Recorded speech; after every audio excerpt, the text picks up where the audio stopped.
નમસ્કાર દર્શક મિત્રો, હું જયશ્રી ભાટિયા, જેન્ડર સ્પેશિયાલિસ્ટ મહિલા અને બાળ વિકાસની કચેરી ગાંધીનગરમાં ફરજ બજાવું છું. આજે આપણે મહિલાઓ અને માનસિક સ્વાસ્થ્ય વિષય વિશે આજે વાત કરવાના છીએ. આપની વચ્ચે ડૉક્ટર દીપ્તિબેન ભટ્ટ, મનોચિકિત્સક, માનસિક આરોગ્યની હોસ્પિટલ અમદાવાદ ખાતેથી હાજર છે. હું એમનું મહિલા અને બાળ વિકાસ વિભાગ વતી સ્વાગત કરું છું. આજે આપણે મહિલાઓ અને માનસિક સ્વાસ્થ્ય વિષય વિશે વાત કરવાના છીએ. આપણે વાત કરીએ તો કે આધુનિક જમાનાની વાત કરીએ તો અત્યારે માનસિક સ્વાસ્થ્યના લીધે ઘણા બધા પ્રશ્નો આપણે સમાજમાં જોઈ રહ્યા છીએ. ટેકનોલોજી હોય, જીવનશૈલી છે, માતા પિતા જોબ કરતા હોય, એના લીધે ક્યાંક ને ક્યાંક માણસ માનસિક સ્વાસ્થ્યની બીમારીથી પીડાતો હોય છે અને સમાજમાં એને કલંકના રૂપમાં જોવામાં આવે છે. કે એના સંબંધિત આપણે આજે દીપ્તિબેન સાથે વાત કરવાના છીએ. તો હું દીપ્તિબેનને પ્રશ્ન પૂછવા માંગીશ કે માનસિક સ્વાસ્થ્ય શું છે? આપણે સૌને સ્વાસ્થ્ય એટલે શું એની એક ખ્યાલ છે કે આપણને કોઈ બીમારી ના હોય તો આપણે એવું કહીએ કે આપણે સ્વસ્થ છીએ. તો શું માનસિક રોગ એટલે માનસિક રોગ ના થયેલો હોય તો આપણે માનસિક રીતે સ્વસ્થ છીએ એવું કહેવાય? તો થોડુંક હું અહીંયા એવું કહીશ કે ના, સાવ એવું નથી. માનસિક રીતે સ્વાસ્થ્ય હોવું એનું મતલબ કે તમે તમારી જે ક્ષમતા છે, કામ કરવાની ક્ષમતા, તમારી બુદ્ધિ ક્ષમતા, તમારી સોશિયલ ક્ષમતા, એને તમે ઓળખી શકો, પહેચાની શકો અને એના લીધે, એ ક્ષમતાના લીધે તમે સમાજમાં તમારું જે યોગદાન આપવાનું છે એ કાર્ય સારી રીતે કરી શકો તો તમે માનસિક રીતે સ્વસ્થ છો તેવું કહેવાય.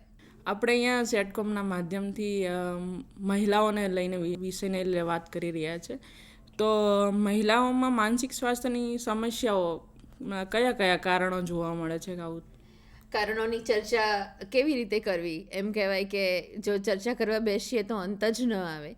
પણ એક વસ્તુ હું અહીંયા એવું પણ કહેવા માગું છું, કોઈને બીમારી કોઈને પણ થઈ શકે, સ્ત્રીઓને થઈ શકે, પુરુષોને થઈ શકે, બાળકોને થઈ શકે, વૃદ્ધોને થઈ શકે, એવી જ રીતે સ્ત્રીઓને પણ થઈ શકે.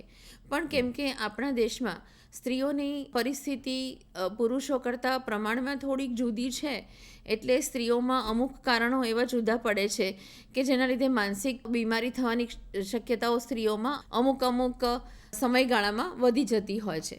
હવે સૌથી મોટું કારણ જોઈએ તો બાયોલોજિકલ કારણ, કે જેને જૈવિક કારણ કહેવાય, કે જેમાં ઘણા લોકોને વારસામાં આ બીમારી મળી શકે, જેમાં સ્ત્રીઓને પણ મળી શકે. બીજું, અમુક શારીરિક બંધારણના લીધે પણ સ્ત્રીઓને માનસિક સ્વાસ્થ્ય માં તકલીફ પડે એવું થતું હોય છે. ખાસ કરીને જ્યારે ઋતુચક્રની વાત કરીએ તો ઋતુચક્રના ફેરફારો થાય, જ્યારે માસિક આવવાની શરૂઆત થાય અથવા તો મેનોપોઝ આવે અથવા તો પ્રસૂતિ સમયે અને પ્રેગ્નન્સી દરમિયાન, આ બધા એવા પીરિયડ છે જેમાં સ્ત્રીઓમાં માનસિક બીમારી થવાની શક્યતાઓ ઘણી વધારે હોય છે હોર્મોનલ ચેન્જીસના કારણે. એટલે હોર્મોન એક મોટો મહત્ત્વનો ભાગ ભજવે છે.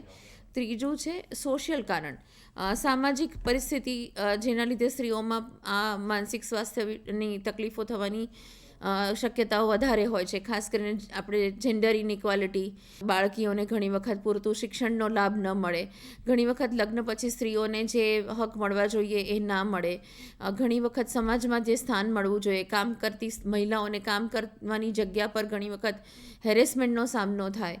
તો આ બધા જ સ્ટ્રેસીસના કારણે માનસિક બીમારી વધવાની શક્યતા સ્ત્રીઓમાં વધારે હોય છે. તમે જેમ વાત કરી કે આરોગ્ય હોય, સામાજિક હોય, જેવા અનેક કારણોના કારણે મહિલા ક્યાંક ને ક્યાંક માનસિક રીતે પીડાતી હોય છે. એમાંથી બહાર નીકળવા શું કરી શકાય? તો એક તો સૌથી પહેલી વાત એવી છે કે જો આપણે માનસિક રોગને ઓળખીશું તો એને સારવાર કરી શકીશું, તેને અટકાવી શકીશું. તો સૌથી પહેલાં છે કે આપણે સ્ત્રીઓમાં જો માનસિક બીમારીના લક્ષણો દેખાય તો એની તરત જ સારવાર કરવી અથવા તો તરત જ એને ડૉક્ટર પાસે લઈ જવું. હવે ઘણી વખત માનસિક રોગના લક્ષણો જેવા કે ચીડિયાપણું, તો એને સ્ત્રીઓમાં ખાસ કરીને જ્યારે ચીડિયાપણું આવે તો આ તો આવી જ છે એવું કરીને એને નિગ્લેક્ટ કરવામાં આવતું હોય છે, અથવા તો મમ્મીને બડબડ કરવાની ટેવ પડી ગઈ એવું કહીને એને નિગ્લેક્ટ કરી દેવામાં આવતું હોય છે. તો આવા જે નાના નાના લક્ષણો છે એને આપણે ઓળખી અને એની જો સારવાર કરીએ તો આપણે માનસિક બીમારીને આગળ વધતી અટકાવી શકીએ. એના સિવાય ઘણા બધા જે સોશિયલ ચેન્જીસ, જેના માટે આપણે ઓલરેડી સરકાર અને woman and child development department જે છે એ કામ કરી જ રહ્યું છે. જો આપણે સોશિયલ કારણો થોડાક ઓછા કરી શકીએ તો મને લાગે છે કે મહિલાઓનું માનસિક સ્વાસ્થ્ય આપણે ઘણું સારું કરી શકીએ. અત્યારના સમયમાં મતલબ ટ્રેન્ડમાં હોય તો સોશિયલ મીડિયા છે, ઇન્સ્ટા, ફેસબુક, એના કારણે બી અત્યારે માનસિક બીમારીનું પ્રમાણ વધી રહ્યું એવું લાગે છે. તો સોશિયલ મીડિયાથી માનસિક સ્વાસ્થ્ય ઉપર શું અસરો જોવા મળે છે? બહેનોની વાત કરીએ તો બહેનોમાં ખાસ કરીને જે યંગ દીકરીઓ છે આપણી, એમાં એક પ્રકારનું એક વળગણ જોવા મળતું હોય છે કે આજે મેં ફોટો મૂક્યો તો કેટલા લાઇક મળ્યા, અને જ્યાં સુધી એના મગજમાં હોય એવો આંકડો ન આવે ત્યાં સુધી એક પ્રકારની એન્ઝાયટી એનામાં જોવા મળતી હોય છે. વારે વારે ફોન ચેક કરવું, એને કંઈ કોઈ વસ્તુમાં મન જ ન લાગે, કોઈ પર્ટિક્યુલર માણસે મારો ફોટો લાઇક કર્યો કે નહીં. ઘણી વખત આપણે જોતા હોઈએ છીએ કે રીલ અને પોપ્યુલર બનાવવા માટે એમાં જોખમી સ્ટન્ટ પણ કરવામાં આવતા હોય છે, અને આ ઘણી વખત સોશિયલી પણ એવી સિચ્યુએશન ઓકવર્ડ હોય તો પણ એવું રીલમાં એવું બતાવવા માટે છોકરીઓ પ્રેરાતી હોય છે, જેના લીધે એમને ફેમ મળે. તો સૌથી પહેલાં તો એક એન્ઝાયટી જે સોશિયલ મીડિયાના યુઝ સાથે જોડાયેલી છે, બીજું એક પ્રકારનું ડેન્જર, ત્રીજું જો એ માનીતું ન થાય તો એના લીધે થતું ડિપ્રેશન. આ બધા સોશિયલ મીડિયાના જોખમો છે. સાથે સાથે એના સિવાય જો માત્ર માનસિક કારણોને છોડી દઈએ તો એના લીધે જે કેરિયરનું નુકસાન થાય અથવા તો જે એજ્યુકેશનનું નુકસાન થાય એ પણ લાંબા ગાળે માનસિક સ્વાસ્થ્યને અસર કરતું હોય છે. એટલે સોશિયલ મીડિયાનું જોખમ એ એક ઘણું મોટું ફેક્ટર છે આજના જમાનામાં માનસિક સ્વાસ્થ્યને અસર કરતું હોય તેવું. આપે જેમ વાત કરી એમ માનસિક સ્વાસ્થ્યની જાગૃતતાની બી ઘણી વાત કરી છે જોડે, તો એમાં વધારે આપણે માનસિક સ્વાસ્થ્યની જાગૃતતા કેમ જરૂરી છે? મેં જેમ પહેલાં કીધું કે માનસિક સ્વાસ્થ્યની જાગૃતતા હશે ઘરે ઘરમાં અને ગામે ગામમાં, માનસિક બીમારીઓ છે એને અટકાવી શકીશું. માનસિક બીમારીમાં એક વસ્તુ ઇમ્પોર્ટન્ટ એ હોય છે કે જો એને આપણે વહેલા સ્ટેજમાં અથવા તો ઓછી સિવિયરિટી હોય ત્યારે જો આપણે એની સારવાર કરી દઈએ તો એને આગળ વધતું અટકાવી શકાય, એને લાઈફ ટાઈમ બીમારી બનતી અટકાવી શકાય છે. અને ઘણી બધી માનસિક બીમારી એવી છે જેની 100% સારવાર શક્ય છે. તો આવી બીમારીઓને આપણે જો પહેલેથી ઓળખી લઈએ, એને આગળ વધતું અટકાવી શકીએ, એને એ માણસ જે માનસિક બીમારીથી પીડિત છે તેને સમાજમાં પુનઃસ્થાપન થાય એવા પ્રયત્નો થઈ શકે. એટલા માટે માનસિક બીમારીઓને પહેલાંથી ઓળખી લેવી. બીજું, જો માનસિક સ્વાસ્થ્ય વિશે જાગૃતતા હશે તો આપણે આપણા બાળકોને એમાં માનસિક બીમારી ન થાય એવા કેવી રીતે થઈ શકે એનું પણ આપણે શિક્ષણ આપી શકીએ, અને એના લીધે આપણે એક યંગ અને હેલ્ધી સમાજને પણ ઊભો કરી શકીએ. અત્યારે મહિલાઓમાં માનસિક સ્વાસ્થ્યને લગતા જોખમી કારણો કયા હોઈ શકે છે? ખાસ કરીને જો સ્ત્રીઓમાં આપણે વાત કરીએ તો સૌથી મોટું જે જોખમ છે એ માનસિક બીમારી માટેનું તો એ તો ખાસ કરીને અંતઃસ્રાવનો ફેરફાર છે કે જેમાં મિનારકી એટલે કે માસિક ધર્મ શરૂ થવાના સમયે યંગ છોકરીઓમાં અને પ્રેગ્નન્સી દરમિયાન, ખાસ કરીને પ્રેગ્નન્સી અને ઇમિડિયેટલી આફ્ટર ડિલિવરી એટલે કે પ્રસૂતિ પછીના તરતના 1 મહિનામાં માનસિક રોગનું થવાની શક્યતાઓ ખૂબ વધારે હોય છે. ત્રીજું, આપણે જોતા જોઈએ છે કે મેનોપોઝ પર પહોંચેલી બહેનો કે જે લગભગ 50ની આજુબાજુની ઉંમરની છે એમાં ડિપ્રેશનનું પ્રમાણ ઘણું વધારે જોવા મળતું હોય છે. તો અંતઃસ્રાવનો ફેરફાર એ એક મોટું ફેક્ટર છે જે મહિલાઓના માનસિક સ્વાસ્થ્યને અસર કરે છે. આપણે જોખમી કારણોની તો વાત કરી, પણ માનસિક સ્વાસ્થ્યને લઈને કોઈ રોગ કહી શકાય અથવા એની સારવાર માટે શું કરી શકાય? જો આપણે વાત કરીએ તો સૌથી કોમન જે મેન્ટલ ડિસઓર્ડર્સ છે એની વાત જો કરીએ તો સ્ત્રીઓમાં સૌથી કોમન છે ડિપ્રેશન. ડિપ્રેશન એટલે કે માનસિક રીતેની ઉદાસી. હવે આપણે બધા જ ઉદાસ ક્યારેક ને ક્યારેક થતા હોઈએ છીએ કે કંઈક આપણને ગમતું ના થાય તો આપણે ઉદાસ થઈ જઈએ. તો એ ઉદાસીનતાને આપણે ઉદાસી રોગ ગણતા નથી. બેઝિકલી આપણે જે ઉદાસી રોગ અથવા તો ડિપ્રેશનની વાત કરવા માગીએ છીએ એ એવું ડિપ્રેશન છે જે આપણા જીવનને અસર કરે છે, એટલે કે આપણને આપણું કામ સારી રીતે ન કરી શકીએ. સ્ત્રીઓને વારે વારે રડવું આવે, કારણ વગર રડવું આવી જાય, કશું કરવાનું મન ન થાય, મન ખુશ ના રહે, ઉદાસ રહે, ઘણી વખત એવા વિચારો આવે કે મરી જાઉં, આત્મહત્યા કરી લઉં. તો આ પ્રકારના જે સિમ્ટમ્સ છે એ ડિપ્રેશનની બીમારીને સજેસ્ટ કરે છે અને એના માટે સારવાર બિલકુલ શક્ય છે. એન્ટી ડિપ્રેશન નામની દવાઓ લેવાથી ડિપ્રેશનને આપણે 100% મટાડી શકીએ છીએ. બીજું એક કોમન રોગ જે સ્ત્રીઓમાં જોવા મળતો હોય છે એ છે એન્ઝાયટી એટલે કે ગભરામણ થવી, બેચેની થવી, શરીરમાં દુખાવો થવો અથવા તો શરીરનું કંપન થવું, હાથ પગની ધ્રુજારી આવવી, એવું લાગે કે જેમ હમણાં જીવ નીકળી જશે. તો અને મગજ એક પ્રકારે ચિંતામાં ઘેરાયેલું રહે. તો આ જે ચિંતા રોગ અથવા તો એન્ઝાયટીની જે બીમારી છે એ પણ સ્ત્રીઓમાં ઘણી કોમન છે અને એની પણ 100% સારવાર શક્ય છે. તો એ પણ આપણે ધ્યાન આપીએ તો આપણે એને સારું કરી શકીએ. ત્રીજું એક છે કે ઓબ્સેસિવ કમ્પલ્સિવ ડિસઓર્ડર અથવા તો ધૂન રોગ, જેમાં એકને એક વસ્તુ કરવાનું વારે વારે મન થાય, તે પણ સ્ત્રીઓમાં ઘણું કોમન છે. એના સિવાય જે સિવિયર મેન્ટલ ઇલનેસ છે, જેમ કે સ્કિઝોફ્રેનિયા એટલે કે એક પ્રકારે માનસિક વિકૃતિ, અને જે માનસિક ઉન્માદ એટલે કે બાયપોલર મૂડ ડિસઓર્ડર, એ પણ સ્ત્રીઓમાં જોવા મળતું હોય છે. તમે જેમ માનસિક સ્વાસ્થ્યના અલગ અલગ રોગોની વાત કરી, તો આપણે એમ વાત કરીએ ને તો સમાજમાં એક માનસિક સ્વાસ્થ્યની કોઈ બીમારી હોય તેને કલંક જ ગણી લે છે કે ભાઈ આવું થઈ ગયું. સમાજમાં એ બીમારીને બહાર નથી પાડતા કે શું કહેશે લોકો, શું વાતો કરશે.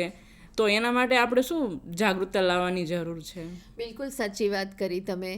એક અમારા ડૉક્ટરોમાં એક જોક બહુ પ્રચલિત છે કે ધારો કે મને હાર્ટ એટેક આવ્યો હોય અથવા તમને હાર્ટ એટેક આવ્યો હોય તો તમે તમારા કાર્ડિયોલોજિસ્ટને બતાવો, તમે સારા થઈ જાઓ, અને તમે તમારા દીકરાના લગ્ન હોય તો પ્રાઉડલી તમારા કાર્ડિયોલોજિસ્ટને બોલાવશો કે સાહેબ આવો અમારા દીકરાના લગ્નમાં, અને સગાવાલા મળે તો તમે એને કહો કે આ અમારા ડૉક્ટર છે જેના લીધે મારો જીવ બચ્યો. પણ જો તમને કંઈક માનસિક પ્રોબ્લેમ થશે તો તમે મને નહીં બોલાવો, ભલે તમે મારી સારવાર કરી હોય. તો જે સાયકિયાટ્રિસ્ટ અથવા તો જે માનસિક રોગના ડૉક્ટરો છે, માનસિક રોગની સારવાર કરતા કાઉન્સેલર્સ છે, સાયકોલોજિસ્ટ છે, આ બધા ટેકનિકલ જે ડૉક્ટરો છે અથવા તો કાઉન્સેલર્સ છે, આ બધા માનસિક રોગની સારવાર કરે છે, છતાં પણ આપણા સમાજમાંથી હજી આ કલંક ગયું નથી. તો કલંકને દૂર કરવું જરૂરી છે. જો આપણે જ્યાં સુધી એના વિશે વાત નહીં કરીએ ત્યાં સુધી સારવાર કરવી શક્ય નથી. જ્યાં સુધી પરિસ્થિતિને એક્સેપ્ટ નહીં કરીએ, એનાથી દૂર ભાગીશું, ત્યાં સુધી આપણે એને કેવી રીતે આગળ સમાજમાં વધારી શકીશું? હું છુપાવીશ તો કદાચ તમે પણ છુપાવશો, તમે છુપાવશો એટલે ત્રીજા કોઈક પણ છુપાવે છે, એમ કરતાં ત્રણેયની સારવાર અટકી જાય છે. તો મારી સૌને એ જ વિનંતી છે કે તમે બહાર આવો અને વાત કરો, એમાં કશું જ ખોટું નથી. કદાચ તમને લોકોને ખ્યાલ જ હશે, પણ ઘણા બધા સેલિબ્રિટીઝ, ઘણા બધા પોલિટિશિયન, ઘણા બધા ફિલ્મ સ્ટાર, આ બધાને માનસિક રોગ થતો હોય છે અને એ લોકો પણ સારવાર લેતા હોય છે, અને એ લોકો છુપાવતા નથી, એ લોકો સામેથી એના વિશે વાત કરતા હોય છે. તો માનસિક રોગના કલંકને દૂર કરવા માટે અવેરનેસ લાવવી, એના વિશે વાત કરવી, એ એક ઇમ્પોર્ટન્ટ સ્ટેપ છે એવું હું માનું છું. આપણે મહિલાઓના માનસિક સ્વાસ્થ્ય વિશે ઘણી બધી વાતો કરી. મહિલાઓમાં એક જોવા મળે છે કે એક માસિક ચક્ર દરમિયાન અને પ્રેગ્નન્સી દરમિયાન મહિલાઓનો સ્વભાવ ચીડચીડિયો થઈ જતો હોય છે. તો એવું બધું થવાનું કારણો શું હોઈ શકે છે? મેં પહેલાં પણ વાત કરી કે સ્ત્રીઓનું જે આખું ઋતુચક્ર છે તેમાં જુદા જુદા સમય જુદા જુદા માનસિક તકલીફો થવાની શક્યતા હોય છે. જેમાં ખાસ કરીને જે યંગ દીકરીઓ છે, જેને માસિક ધર્મ દરમિયાન અથવા તો માસિક ધર્મ આવવાના થોડાક દિવસો પહેલાં ઉદાસી થવી, એટલે કે કારણ વગર રડવું આવે, ઘણી વખત ચીડચીડિયો સ્વભાવ થઈ જાય, ઊંઘ ના આવે, ઘણી વખત એવો વિચારો કે હવે હું કંઈ કરી નહીં શકું, હું કામની નથી, આવા પ્રકારના માનસિક સિમ્ટમ્સ જોવા મળતા હોય છે.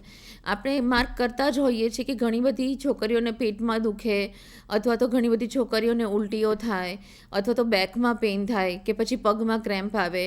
આવા શારીરિક લક્ષણો ખૂબ કોમન છે અને એના વિશે સમાજમાં સારી એવી જાગૃતતા પણ છે. ઘણા બધા છોકરીઓને ખબર છે કે આવું કંઈ થાય તો શું કરવાનું, પણ જ્યારે એવો સ્વભાવ ચીડિયો થઈ જાય અથવા તો જ્યારે રડવું આવે ત્યારે છોકરીઓ પોતે અને એના ઘરના ફેમિલી મેમ્બર્સને એવી ખબર નથી હોતી કે આ માનસિક તકલીફ છે અને એ માનસિકના લીધે થઈ રહી છે. એ વખતે જે સ્ટ્રેસનું વાતાવરણ ઘરમાં ઊભું થાય, ખાસ કરીને કે એગ્રેશન અથવા તો ઇરિટેબિલિટીના એપિસોડ્સની દરમિયાન, કે હું દીકરી ધારો કે કદાચ ગુસ્સો કરી દે કોઈ વાતમાં, તો ઘરના લોકો એને મોટું સ્વરૂપ બનાવી દેતા હોય છે અને એક આખું સ્ટ્રેસ ઊભું થઈ જતું હોય છે. તો એને અટકાવવા માટે આપણે એ સમજવું પડે કે આ જે થયું છે એ હોર્મોન્સના લીધે થયું છે, અને એને 2 કે 3 દિવસ સુધી એ ચાલતું હોય છે અને પછી એની જાતે મટી જતું હોય છે. ઘણી વખત આવી તકલીફો 15 દિવસ 20 દિવસ સુધી ચાલતી હોય છે અને જો એવું થાય તો એને આપણે સારવાર કરવી જોઈએ અને સારવાર કરવાથી એ સંપૂર્ણપણે મટાડી શકાય છે. બીજું એક આપણે જે વાત કરી કે પ્રેગ્નન્સી દરમિયાન, એટલે કે પ્રેગ્નન્સીમાં અને પ્રસૂતિના પછીના તરતના 1 મહિનામાં સ્ત્રીઓને પોસ્ટપાર્ટમ ડિપ્રેશન એટલે કે પ્રસૂતિ પછીનું ડિપ્રેશન અથવા ઉદાસીનતા અને પોસ્ટપાર્ટમ સાયકોસિસ થવાની શક્યતાઓ ખૂબ વધારે છે. ઘણી બધી બહેનોને બાળકના જન્મ પછી ખાસ કરીને એકદમ જ બાળકની નવી જવાબદારી લાગે એટલા માટે થઈને અથવા તો એનું સ્ટ્રેસ થઈ જાય. ઘણી સ્ત્રીઓ કે જેને એકલા હાથે બાળક મોટું કરવાનું હોય, ઘરમાં કોઈ મદદ કરે તેવી મહિલા હાજર ન હોય, તો એવા સમયમાં અથવા તો જેવી સ્ત્રીઓ જેને ઓલરેડી પહેલેથી સ્ટ્રેસ હોય, જેમ કે ફાઇનાન્શિયલ સ્ટ્રેસ હોય ઘરમાં, કે ઘરમાં કદાચ કંકાસ હોય અથવા તો પતિ સાથે બનતું ના હોય અથવા પતિને વ્યસનનો શિકાર હોય, તો આવા સ્ત્રીઓમાં પોસ્ટપાર્ટમ ડિપ્રેશન થવાના ચાન્સીસ વધારે હોય છે. કેમ કે એક જાતની નવી જવાબદારી છે જ્યારે બાળક જન્મે ત્યારે, જેના લીધે ફાઇનાન્શિયલ, સોશિયલ અને મેન્ટલ સ્ટ્રેસ ઊભું થતું હોય છે. તો એ દરમિયાન ખૂબ રડવું આવે, ઉદાસી આવે, ખાવા પીવાનું મન ન થાય, પોતાનું ધ્યાન ન રાખે. આવી સ્ત્રીઓ ઘણી વખત રાત્રે બિલકુલ ઊંઘી નથી શકતી, બાળકનું ધ્યાન નથી રાખી શકતી, બાળકને ધવડાવે નહીં, બાળકનું કેર ના કરે અને ઘણી વખત એવું થતું હોય છે કે બાળકને ઈજા પણ પહોંચાડે અથવા તો પોતાને પણ મારી નાખવાના અથવા આત્મહત્યા કરવાના વિચારો આવે. તો આવા સમયે આ બીમારીને ઇમરજન્સી ગણી અને તરત જ એને માનસિક રોગના ડૉક્ટરને બતાવવું જોઈએ. એના સિવાય ઘણી સ્ત્રીઓને બિલકુલ ઊંધું એટલે સાયકોસિસ, જેમાં આપણે એમ કહીએ કે ગાંડપણ જેવું વર્તન પણ થતું હોય છે અને એ પ્રસૂતિના સ્ટ્રેસ પછી પ્રસૂતિ પછી તરત જ થવાની શક્યતાઓ ઘણી સ્ત્રીઓમાં છે અને એ સારવારથી બિલકુલ સારું થઈ જતું હોય છે. પણ એ ખાસ કરીને સ્ત્રીઓને નહાવા ધોવાનું મન ન થાય, ગંદા કપડાં રાખે અથવા તો ગંદુ રીતે જીવન જીવે, બાળકનું ધ્યાન ના રાખે, આ પ્રકારના એકલા બડબડ કરે અથવા એકલા હસે, આવા પ્રકારના સિમ્ટમ્સ જોવા મળતા હોય છે, જેની સારવાર શક્ય છે અને એને ઇમરજન્સીમાં ડૉક્ટર પાસે લઈ જવાની જરૂર હોય છે. આપે જેમ આગળ બી આપણે ઘણી બધી વાતો કરી કે માનસિક સ્વાસ્થ્યના બહાર નીકળવા માટે કે એને દૂર કરવા માટેના ઘણા બધા કારણો બતાવ્યા આપશ્રીએ. તો હું આપશ્રીને એ કહેવા માંગીશ કે આ સેટકોમ નિહાળતા દરેક દર્શક મિત્રોને કોઈ એવો કી મેસેજ માનસિક સ્વાસ્થ્યને લગત આપવા માંગો છો? માનસિક સ્વાસ્થ્યને સારું રાખવા માટે કોઈ એક વસ્તુ નથી જેનાથી આપણે કંઈ કહી શકીએ કે હા આ કરો એટલે બધું સારું થઈ જશે. એ એક પર્સનલ વસ્તુ છે. મને કદાચ પિક્ચર જોવામાં મજા આવે ને તમને બહાર ખાવામાં મજા આવે, પણ તમને શેનાથી મજા આવે છે એ તમારે જાતે શીખવું પડે અને એ શીખવું જ રહ્યું. કેમ કે જો એ નહીં કરીએ તો સ્ટ્રેસ તો જીવનનો ભાગ છે. આજે એ આવશે અને કાલે એ આવશે અને રોજ રહેશે જ, આપણી સાથે જ રહેશે. તો સ્ટ્રેસને પહોંચી વળવા માટે આપણે શું કરવાનું છે એ આપણી જાતે શોધી શકીએ. એમાંના થોડાક રસ્તાઓ હું તમને બતાવી શકું, તમે અજમાવો અને તમને જે માફક આવે એ તમે કાયમ માટે વાપરો, એવી મારી તમને સૌને વિનંતી છે. તો સૌથી પહેલાં તો એક કહેવત છે કે stress lies in eyes of beholder. તમે સ્ટ્રેસ લો તો તમને સ્ટ્રેસ વળગે, તમે સ્ટ્રેસ ના લો તો તમને સ્ટ્રેસ ના લાગે. એટલે આપણે આપણા સ્વભાવને એવું રાખીએ કે આપણને સ્ટ્રેસ અડકે જ નહીં, તો આપણે હેપી અને માનસિક રીતે સ્વસ્થ રહી શકીએ. બીજી એક મોટી વસ્તુ છે કે જે લોકો ભગવાનમાં માનતા હોય તો એ એક મોટો સાયકોલોજીકલ હેલ્પ હોય છે. તમે દરરોજ દિવસમાં 2 વખત ભગવાનની પ્રાર્થના કરશો તો તમને માનસિક રીતે સ્વસ્થ રહેવામાં ઘણું બધું મદદ કરશે. જે લોકો ભગવાનમાં નથી માનતા અથવા તો ઓછું માને છે, તો એક મેડિટેશન અથવા તો યોગ અથવા તો ધ્યાન એ જો તમે કરશો તો પણ માનસિક સ્વાસ્થ્ય સારું રહેવામાં ઘણી મદદ મળતી હોય છે. ચોથું, સોશિયલ કનેક્શન્સ, એટલે કે આપણા ફ્રેન્ડ્સ અને ફેમિલી મેમ્બર્સની સાથે રહેવું, એમને મળવું, એમની સાથે વાતો કરવી, આપણા દિલની વાત એમની સાથે શેર કરવી. એમ કરવાથી આપણું માનસિક સ્વાસ્થ્ય જળવાઈ રહેતું હોય છે, આપણું મન હળવું થતું હોય છે અને સ્ટ્રેસ ઘણો ઓછો લાગતો હોય છે. ઘણી વખત આપણે અતિશય મોબાઈલનો ઉપયોગ કરીએ અથવા તો આપણા જે સોશિયલ કનેક્શન્સ છે એ માત્ર ને માત્ર મોબાઈલથી જ હોય એ ખોટું છે. એનો લિમિટેડ ઉપયોગ હોવો જોઈએ. એના બદલે એકચ્યુઅલ ફિઝિકલ કોન્ટેક્ટ હોય જે એને આપણે જાળવી રાખવાનો પ્રયત્ન કરવો જોઈએ.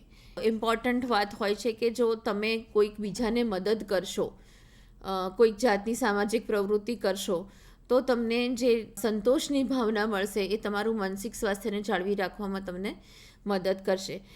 તમે એક વખત ખાલી પ્રયત્ન કરી જુઓ. એક દિવસ જો શેરીમાં રખડતા કૂતરાને રોટલી એ ખવડાવી હશે ને તો એક અડધો કલાક માટે તમને ખૂબ ખુશી થશે. એવી જ રીતે તમે નાનું મોટું કંઈક કોઈકને મદદ કરશો તો તમને એનાથી જે ખુશીની લાગણી મળે છે એ બહુ અલગ હોય છે. બીજો એક રસ્તો છે ગ્રેટિટ્યૂડ ડાયરી. રોજ રાત્રે આપણા વડવાઓ પણ આપણને કહેતા હતા, પણ હવે સમહાવ મોડર્ન જમાનામાં આપણે આ બધું કરવાનું ભૂલી ગયા છીએ. પણ આપણા વડીલો આપણને કહેતા હતા કે આપણે સૂતા વખતે 2 હાથ જોડીને ભગવાનને પ્રાર્થના કરીએ કે ભાઈ આજનો દિવસ હું સારી રીતે પસાર થયો એના માટે થેન્ક યુ, અને આપણે રાત્રે પ્રાર્થના કરીને સૂવું એવું આપણને બધા કહેતા હતા.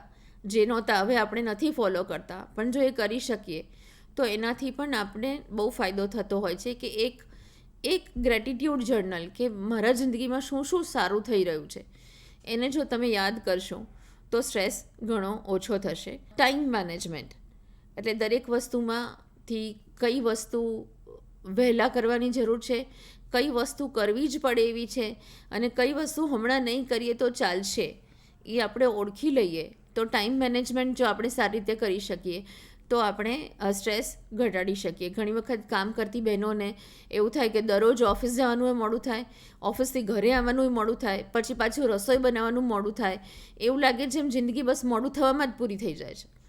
તો એ ટેવ છે, એ હકીકત નથી, એ ટેવ છે આપણે, અને એને આપણે બદલી શકીએ. ઘણી વખત એવું થતું હોય છે કે ખાસ કરીને ભણતી છોકરીઓ છે કે મોબાઈલ જોવામાં એટલું 1-2 કલાક બગાડી કાઢે અને પછી સ્ટ્રેસ થઈ જાય કે હું માય ગોડ વાંચવાનું બાકી રહી ગયું. હવે મોબાઈલમાં રીલ્સ જોવી એ ઇમ્પોર્ટન્ટ પણ નહોતું અને અર્જન્ટ પણ નહોતું, એ પછી બી કરી શકાય. કે વોટ્સએપમાં ચેટિંગ કરવું એ પણ આપણે ટાળી શકીએ કેમ કે આપણને મજા આવે છે એમાં, એટલે આપણે એ કરીએ છીએ અને પાછળથી એનો અનનેસેસરી સ્ટ્રેસ ઊભો થતો હોય છે. તો ટાઈમ મેનેજમેન્ટ એ પણ એક ઇમ્પોર્ટન્ટ મુદ્દો છે સ્ટ્રેસ ઘટાડવા માટે. તો આઈ થિંક આમાંથી જે પણ ટીપ તમને વધારે ઉપયોગી લાગે એ ફોલો કરશો તો સ્ટ્રેસને ડેફિનેટલી ઘટાડી શકાય. આગળ આપણે વાત કરીએ તો અત્યારનો સમય એટલો ઝડપી ચાલી રહ્યો છે, જીવનશૈલી જોઈએ તો એટલો વ્યસ્ત, કોઈ માણસ પાસે ટાઈમ નથી એકબીજાને સાંભળવા માટે. એક વસ્તુ એ બી છે કે કોઈ માણસ સાંભળનારો હશે તો એનો માનસિક સ્ટ્રેસ ત્યાં બી થોડો ઓછો થઈ જશે. એવી કોઈ હેલ્પલાઇન હોય તો દર્શક મિત્રોને જણાવો કે માનસિક સ્વાસ્થ્યને રિલેટેડ એમને કોઈ બી તકલીફ હોય તો એ હેલ્પલાઇનના મદદથી મદદ મેળવી શકે. તો માનસિક સ્વાસ્થ્યને related national mental health helpline છે જેનું નામ છે ટેલિમાનસ. ટેલિમાનસનો નંબર છે 14416 અને એ બિલકુલ ફ્રી હેલ્પલાઇન છે. હવે આ હેલ્પલાઇન 24/7 ચાલુ હોય છે. એમાં ટ્રેન્ડ કાઉન્સેલર છે જે કાઉન્સેલિંગની સારવાર ફ્રીમાં આપે છે, અને એના સાથે સાથે જો તમને ડૉક્ટર સાથે વાત કરવાની જરૂરત પડે તો ડૉક્ટરો પણ હાજર હોય છે. એટલે કાઉન્સેલર અને ડૉક્ટરો આ બધી જ તમને માનસિક રોગ વિશે, માનસિક સારવાર વિશે, કોઈપણ પ્રકારના સ્ટ્રેસ વિશે, કોઈપણ પ્રકારના નેગેટિવ વિચારો માટે મદદ કરવા માટે 24 કલાક હાજર હોય છે. તો જો તમે એક કોલ કરશો તો તમને આ બધી જ માહિતી મળી શકશે. ડૉક્ટર દીપ્તિબેન ભટ્ટે મહિલાઓ અને માનસિક સ્વાસ્થ્ય વિષયને એક સરળ શબ્દોમાં, સરળ ભાષામાં અને સરળ ઉપયોગથી ઘરે બી તમે આવું કોઈ નાનો ટ્રેસ હોય એમાંથી બચવા માટે શું કરી શકાય એવી સરળ વાતો કરી અને સમજાવ્યું. એ બદલ મહિલા અને બાળ વિકાસ વિભાગ વતી આપનો ખૂબ ખૂબ આભાર.